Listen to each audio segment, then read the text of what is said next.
The athletes of the Colombian national team were utterly terrified to step onto the pitch.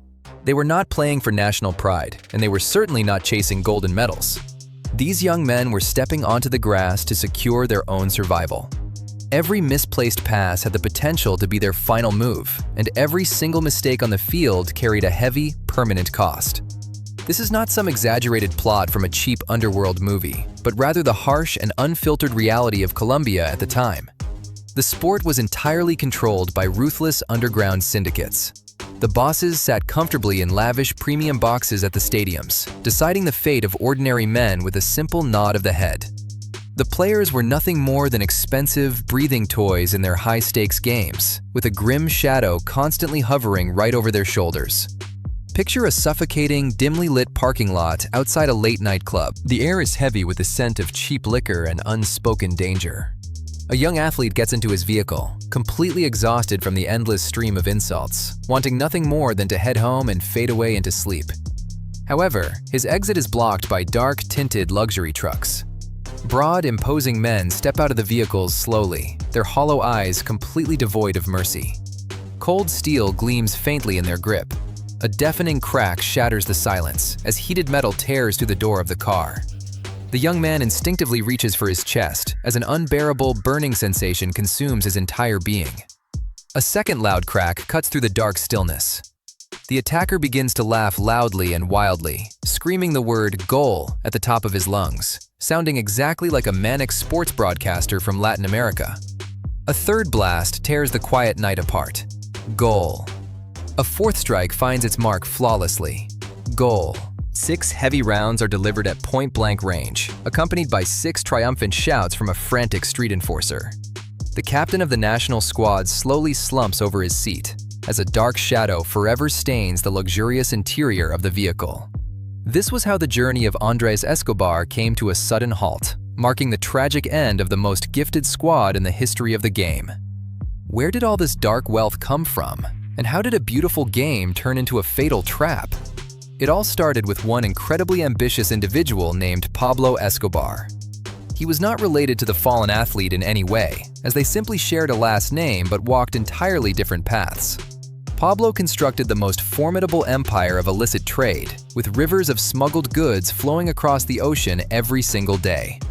Millions of dollars in raw cash constantly flooded back into Colombia, and those massive mountains of paper needed to be washed clean immediately. The local soccer scene was the absolute perfect washing machine for this operation. Stadiums would collect enormous bags of untraceable currency, while match tickets were bought in bulk under fake names. On the financial books, empty bleachers were supposedly packed to the brim. Dirty street funds quickly transformed into sparkling clean legal tender. Soccer clubs suddenly stumbled into fairy tale wealth, allowing once struggling teams to recruit top-tier international talent. Head coaches received their paychecks in overflowing briefcases, and the players suddenly found themselves swimming in unimaginable luxury. Pablo personally acquired the Atlético Nacional club, turning it into an unstoppable winning machine. Yet, this sudden generosity came with an incredibly dark price tag. The underground bosses did not know how to handle losing their wagers, often betting astronomical sums on the matches. The syndicates monitored every single step the athletes took on the grass. Referees were shamelessly bought off before major events, and if an official refused to take the dirty cash, his career and life were abruptly ended. Once, a referee canceled a completely clean goal scored by the team of a syndicate boss, and just days later, he was taken out on the street. No one even bothered to search for the people who ordered the hit, because local law enforcement was completely bought out by the underground operators. The law of the land was dictated strictly by men carrying automatic steel. The athletes lived inside a golden but extremely narrow cage, frequently transported to highly secretive private events. Helicopters would drop sports stars deep into the jungle, right onto the private soccer field at the luxurious estate of Pablo. They played high-stakes matches there, with bags holding millions of dollars resting casually on the sidelines. The players ran across the grass under the intense watch of armed guards, forcing themselves to smile at their terrifying and powerful hosts. They drank premium champagne alongside cold-blooded enforcers, knowing that turning down such a friendly invitation was absolutely impossible. Refusing to attend meant receiving a swift and very severe final judgment. In spite of the constant dread, the national squad grew stronger, and the country experienced a genuine golden era of soccer. The team played a stunning, aggressive, and almost poetic style of the game. Andres Escobar served as the beating heart and the sharp mind of that defensive line. He was a true gentleman on the green pitch, tall and commanding, always wearing a steady, calm smile. Fans called him the Knight of the Field because of his incredibly fair play, as he truly believed the sport could save his homeland. He genuinely wanted to change the dark reputation of his country, and his squad brilliantly navigated a highly difficult qualifying bracket. They completely dismantled the mighty national team of Argentina with a shocking score of 5-0. The entire globe froze in absolute disbelief, as nobody anticipated such a phenomenal performance from the Colombian side. The legendary Pelé himself labeled them as the prime favorites for the upcoming global tournament. The whole nation went completely crazy with unprecedented joy, flooding the streets to celebrate this monumental triumph. For one brief moment, everybody forgot about the endless street conflicts, as the sport gifted the exhausted country a fragile, temporary hope. The athletes became true national idols and heroes, ready to conquer the stadiums of the United States of America.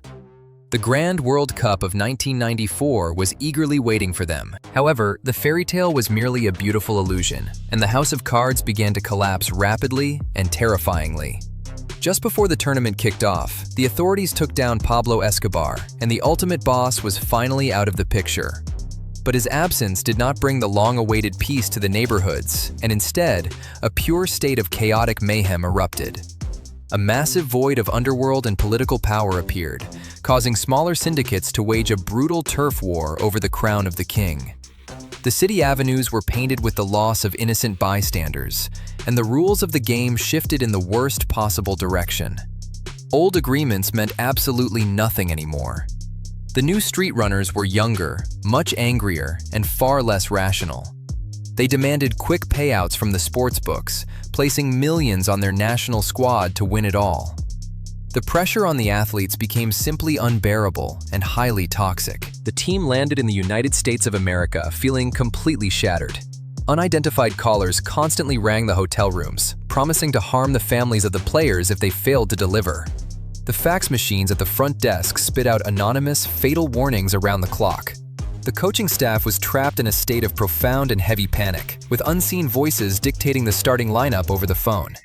The head coach was ordered to bench a vital midfielder, or else the entire squad would face a firing squad right at the airport. The men cried openly in their cramped locker room, calling back home to beg their wives to hide the little ones. Nobody was thinking about elegant and aggressive soccer anymore, and no one cared about scoring beautiful goals in the top corner. They merely wanted to survive this absolute meat grinder. The legs of the athletes felt heavy and completely unresponsive due to the overwhelming fear. In their opening match, the squad suffered a shocking loss to the Romanians. This was a devastating blow to the hopes of the syndicates, who lost enormous piles of illicit funds. The threats instantly became much more real and tangible, with local television stations back home flashing pictures of the players. The broadcasters stated openly that a grim fate was waiting for them. The second match turned into a moment of pure truth and total absurdity, played against the national team of the host country. The home squad played rough, fast, and intensely aggressive, while the stadium buzzed like a massive, agitated beehive. The summer heat was absolutely unbearable and suffocating. The Colombian players stepped onto the grass with violently shaking knees, as every single man felt an invisible scope locked onto him. Pushing the ball forward required a colossal, superhuman effort, and they were too terrified to take risks or make dangerous forward passes. The ball scorched their feet like a red-hot piece of coal. This was not a clash of grandmasters of the game, but rather a brutal, public execution broadcast on live television. Then came that one fateful, irreversible split second. An American midfielder broke through on the left attacking flank, driving a powerful pass right across the Colombian penalty box. Andres Escobar reacted purely on instinct and rushed to intercept the cross. He was the greatest defender of his generation, always rescuing his squad in situations exactly like this. He stretched out his long leg to cut off a dangerous play, but the studs of his cleats caught harshly on the dry stadium grass. The ball took a treacherous slide off the outside of his foot, taking a completely wrong and fatal bounce. The sphere shifted its path and sailed directly toward his own net. The Colombian goalkeeper had already dived in the complete opposite direction, helplessly watching the play unfold with a long, desperate gaze. The object rolled slowly and mockingly right into the mesh. Own goal. This is the most terrifying phrase in the vocabulary of any athlete. The arena erupted with a deafening, joyful roar from the American supporters, while a dead silence fell over the other half of the pitch. Andres remained on the hard green grass, covering his face with both of his gloved hands. He stared up at the cloudless sky of California peeking through his fingers, while a ringing emptiness echoed loudly inside his head. He understood everything in that very exact second, just as the rest of his squad realized the gravity of the moment. This was not just a frustrating mistake on the scoreboard, but rather a fully signed and sealed final judgment. The match concluded with a devastating loss of 2-1, meaning Colombia was officially and disgracefully eliminated from the global tournament. The Golden Generation ended their journey without any glory, and the dream of the nation crumbled into a pitiful, dark dust. The athletes walked back into the locker room with their heads hanging low, and nobody uttered a single word of comfort. The atmosphere inside the room felt exactly like a grand funeral parlor, because everyone knew that absolute hell was waiting for them back home. Returning to their homeland felt exactly like a burial procession. Heavily armed law enforcement greeted the team right at the airport, while angry supporters spat at the bus carrying the national players. The local newspapers published crushing and highly humiliating headlines, with reporters demanding severe payback against the failures of the tournament. The head coach immediately stepped down and faded completely into the shadows. Many of the players simply refused to return to their own houses, choosing to hide with distant relatives or fleeing out of the country entirely. But Andres Escobar was molded from a completely different type of clay. He was a true leader and a highly prideful man who refused to cower like a beaten stray dog.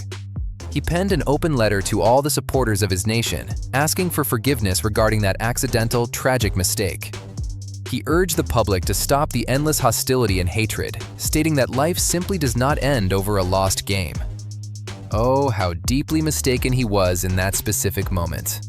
He failed to realize that the underworld never forgives outstanding debts, and they had lost way too much cash because of his outstretched leg. To the bosses, he was no longer a hero of the people, but just a damaged financial asset. He was a defective product that needed to be destroyed in a highly public and brutal manner. Only a few days passed after his return to his hometown when Andres decided to step out for an evening with his friends. His family begged him to stay inside behind locked doors, but he refused to exist in a constant state of primal fear. He drove to a highly popular local dining spot called El Indio, which turned out to be the most tragic and foolish choice of his life. The venue was packed with underworld bosses and shady operators, and the air was thick with cigar smoke and heavy aggression. The moment Andres stepped inside, a suffocating silence gripped the room, and patrons started whispering quietly at their tables. Sitting at one of those tables were the Gallon brothers, who were notorious illicit traders with a dark and heavy reputation. They were famous for their boundless cruelty and completely unhinged behavior, and they had lost an absolute fortune on the match against the Americans. Upon spotting the athlete, they began to hurl loud and filthy insults his way, shouting the words "own goal" across the entire dining room. They called him a dirty traitor and a complete sellout, laughing right in his face with their liquor-soaked breaths. Any other person in the shoes of Andres would have walked away without a sound, simply lowering their gaze and quickly exiting the highly dangerous establishment. However, the pride of the captain prevented him from swallowing such severe disrespect. Andres approached their table, keeping his head held high, asking them to show at least a tiny drop of common respect. He explained that it was purely an honest mistake on the field, and that he had poured all his strength out for his home country. But the enforcers had zero interest in his genuine apologies, viewing the interaction purely as a fantastic excuse to stroke their own massive egos. The verbal clash rapidly escalated to the absolute boiling point. The security guards of the venue cowardly looked the other way, as absolutely no one wanted to tangle with the brutal syndicate of the Gallon brothers. Andres realized that talking to a brick wall was completely pointless, so he turned around and walked slowly toward the exit leading to the parking lot. He just wanted to get into his vehicle and drive away from this place forever. But the brothers followed right behind him into the dark of the night. Out in the lot, The verbal argument flared up with a crushing new intensity. One of the brothers shoved the athlete hard in his broad chest, and Andres demanded to be left completely alone. At that exact moment, the personal driver of the brothers stepped silently out of the shadows. He was the loyal attack dog of his criminal bosses. His hand slipped quickly beneath his light jacket, and the heavy piece of cold steel gleamed faintly in the pale moonlight. Everything that followed played out like a terrifying slow-motion picture. The driver raised the weapon and pointed it squarely at the chest of Andres. The first deafening blast of the chamber rang out as the projectile pierced the lungs and fractured the ribs of the athlete. The captain stumbled and leaned heavily against the hood of his car, his eyes growing wide from confusion and a wild, burning agony. The attacker took a step closer and pulled the trigger once more. A loud blast. The shout of "Goal" echoed across the empty, dark asphalt. Another blast. "Goal." Another blast. "Goal." The shooter fired his weapon while shouting, as if he were celebrating a massive victory in the middle of a packed arena. The body of Andres collapsed onto the cold, filthy pavement, while a dark shadow rapidly spread underneath his back. The Gallon brothers calmly climbed into their tinted luxury truck, not speaking a single word as they looked down at the fading man. The driver tucked the smoking weapon back into his waistband, and the vehicles sped away from the scene with shrieking tires. They left the hero of the nation to face the end entirely alone. The emergency medics arrived far too late to perform any miracles, and Andres passed away while in transit to the local city hospital. His heart simply stopped, unable to endure the immense loss and severe trauma. The news of the brutal tragedy shocked the entire country early the next morning. Citizens woke up completely unable to process this waking nightmare, and hundreds of thousands of weeping mourners attended the funeral of the captain. The avenues of the city morphed into one massive, endless river of grief. The president of the nation delivered a beautifully crafted but incredibly hollow farewell speech. The casket, draped heavily in the national flag, was carried by hand through the dense crowd. Women fainted on the spot, while grown men sobbed uncontrollably. Everyone understood clearly that true hope had perished right alongside Andres, marking the death of that pure, romantic era of Colombian soccer. The golden generation of the squad shattered into countless tiny pieces, as many crucial players permanently refused to ever represent the national team again. They stated publicly that their own lives were much more valuable than a leather ball, and nobody wanted to become the next random casualty of the street empires. The man who pulled the trigger was quickly apprehended and given a highly publicized, lengthy sentence behind bars for his actions. But justice in that specific nation was always nothing more than a terrible joke. The attacker served only a very small fraction of his mandated time, walking completely free due to supposedly stellar behavior while locked up. The Gallon brothers managed to dodge any serious legal consequences entirely, paying off the right officials and walking away without a single scratch. Their dark empire continued to thrive at the heavy expense of innocent people. The justice system proved to be just as easily bought as the referees on the pitch. The life of a phenomenal athlete was valued at less than a single brick of illicit goods. The tragedy of Andres Escobar remains the darkest stain in the history of sports, serving as a brutal reminder of exactly where dirty cash leads. Whenever the underworld steps foot inside a stadium, the true game instantly ceases to exist.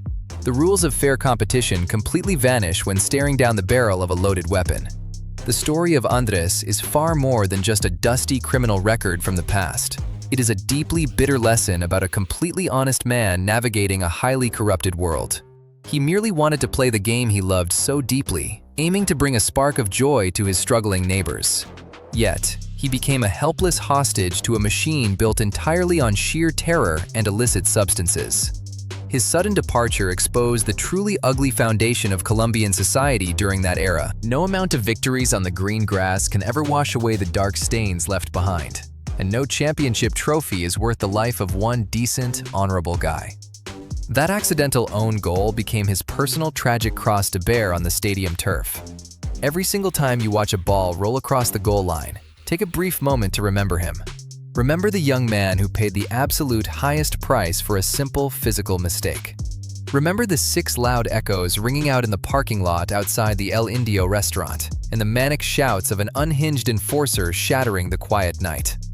This narrative must remain permanently embedded in our collective memory, ensuring that no athlete ever has to fear for their own survival again. The sport must forever remain a sport, rather than a violent battlefield for underground kings. That dark chapter has finally faded into the past, leaving behind deep and permanent scars. But the name of the captain continues to echo loudly through the grandstands to this very day. The deadliest tournament in history concluded with the most terrifying final whistle ever blown.